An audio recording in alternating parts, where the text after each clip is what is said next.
Nonsense, but I'll hold it. Is that everybody? Yeah, then you have a collection of Christmas stuff. All right. What do you guys got? I'm excited about the Transplant Games. Just let me say that the folks that we're going to be working with to put that on are passionate, and we're really excited. Of course, we have 20 months to get ready for it, but we're really excited.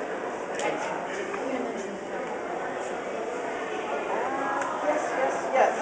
And I want to thank everybody who participated with the fire department in their toy drive. We were overwhelmed with toys, and they're in urgent need of volunteers to help distribute the toys, to do the stocking stuffing. And so if anyone wants to contact the Houston Fire Department, call box 832-508-7396. People were dropping off literally thousands of toys at Houston fire stations. It was a great effort because we had a lot of toys to distribute, but the fire department also got to meet a lot of their neighbors, people stopping into fire stations for the first time. And fire stations they're places of refuge. They want to be good neighbors, and they like visitors, so this is a great way to open doors. But anyone who can volunteer with the Houston Fire Department to help with their toy distribution, please let us know. Now, the question. Mayor, I was going to ask, yesterday a lot of folks came up and talked about Angela's house and things like that. What's your thought on that? Is there anything realistically the city can do one way or the other? Angela's House is a wonderful organization that has operated safely in its current location for a number of years. It is relocating to a site that is on diocese property. It's completely enclosed. It's already a multi-family dwelling unit. There are no ordinances or codes they are in violation of. They don't need any permits from the city of Houston other than their remodeling permits, which they have pulled. These are women who are, to use a phrase, off paper. They're not under supervision. They're not under probation or parole. They're women who can live anywhere in the community. It's a great program, and it has my support, but it's also not something that the city has a role in. Despite the fact that it became so long, Correct. They do not need any.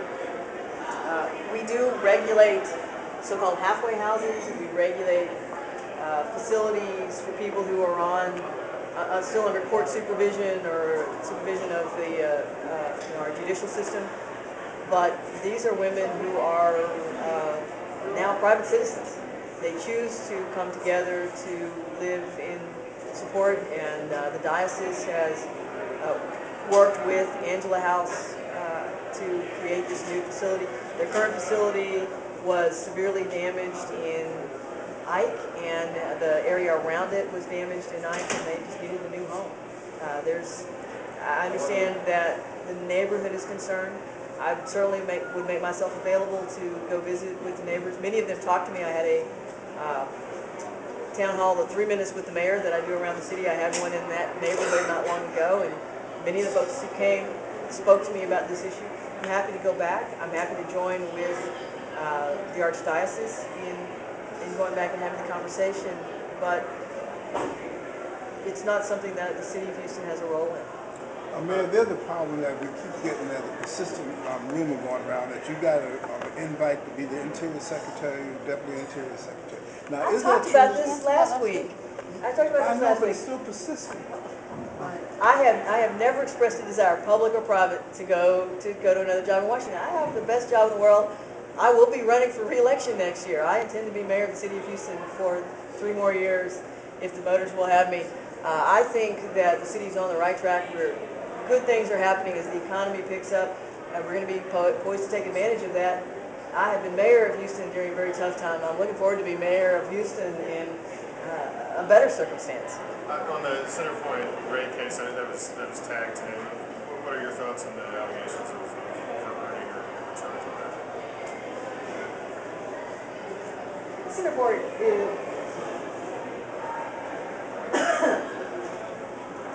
to. Centerpoint is a good corporate citizen. They're our neighbors, but they are a regulated industry, and we have a role in the regulatory process. All we are doing is making sure that we have a place at the table representing the ratepayers of Houston. We did our own due diligence, and we believe that the rate request that they are asking for is above what they should. But in order to preserve our place at the table, we need to take this next step. This is not adversarial in any way, it's routine. Absent the city stepping up, Centerpoint would be raising the rates for all of our residents. And I certainly am interested in making sure that our Houston citizens don't pay any more in their electric bills than they should. And on the vehicles for hire, I guess part of it was an amendment, part of it was sort of an extension of the program to the session. What's the significance of those decisions? Not a lot of discussion. Taxi cabs are a very heavily regulated industry, and we limit the number of cabs and cab companies that are allowed to operate.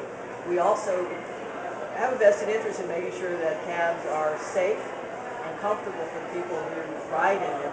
And so we require cabs to be changed out every 5 years. We started a pilot project that allowed a 6th year if the cabs come in and undergo a fairly stringent inspection process. And I understand that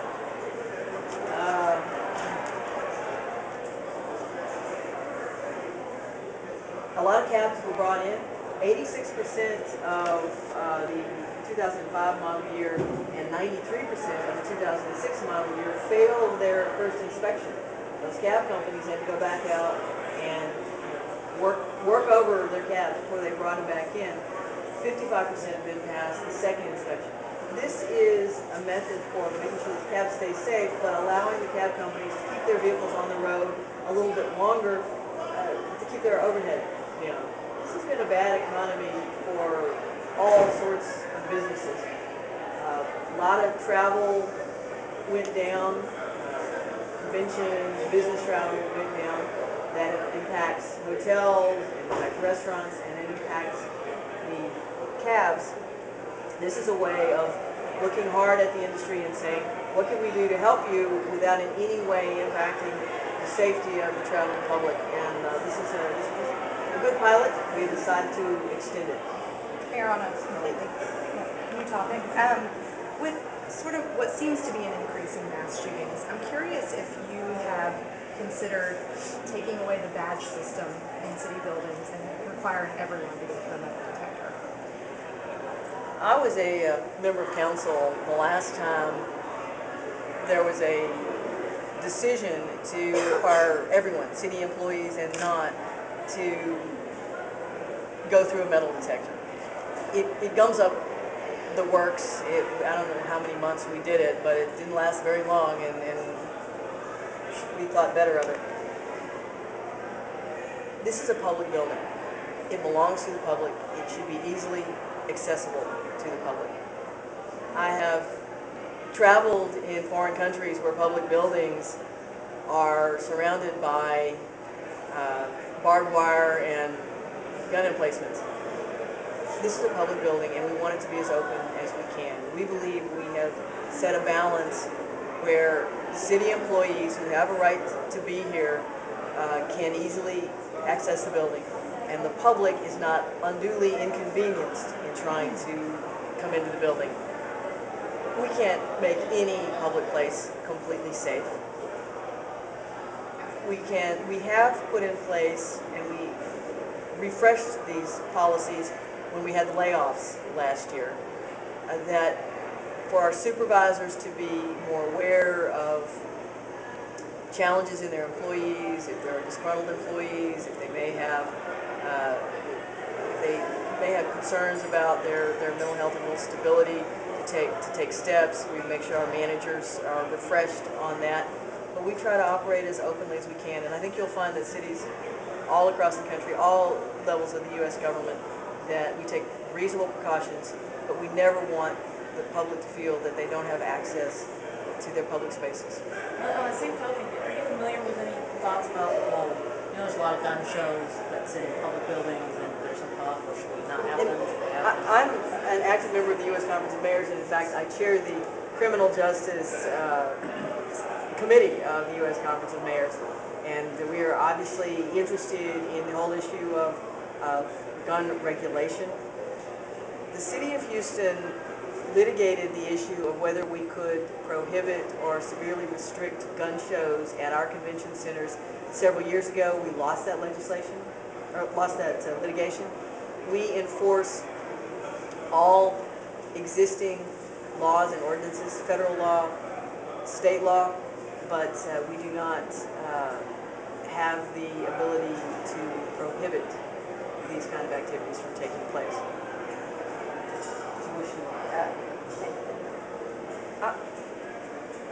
I'm a gun owner.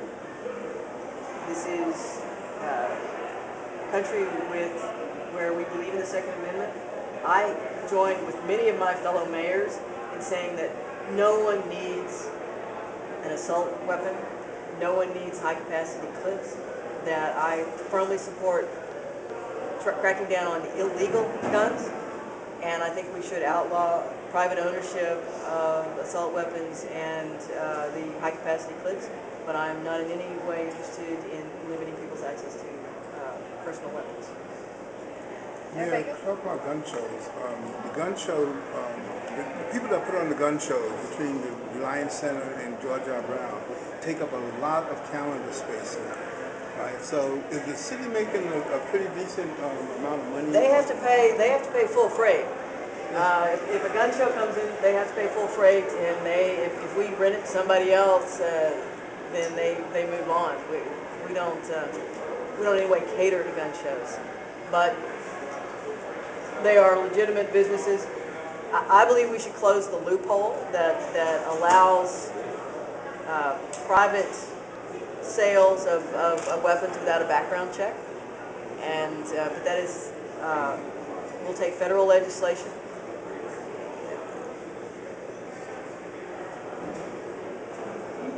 It is a challenge in a free society, and it's certainly a challenge here in the United States, where we have a strong tradition of gun ownership, and we have the Second Amendment to put a framework around that. Most of the mayors with which I work in the U.S. Conference of Mayors have the same position, and that is that we want to keep guns out of the hands of children. We want to make sure that there's a legal protected market for guns, but that illegal guns are cracked down upon, and that we have major concerns about assault weapons and high-capacity magazines. And I think that there are some narrowly targeted things that the federal government can do, and I hope that the Vice President and his new task force can focus on those. But we also, as I mentioned in discussing what the city's doing, we also have to deal with mental health issues. We are a society with ready access to guns. We need to do a better job with providing services to people who have mental health challenges that might lead them to violence, in the recognition and the treatment. So it's a two-pronged approach. Good. Mayor, what time is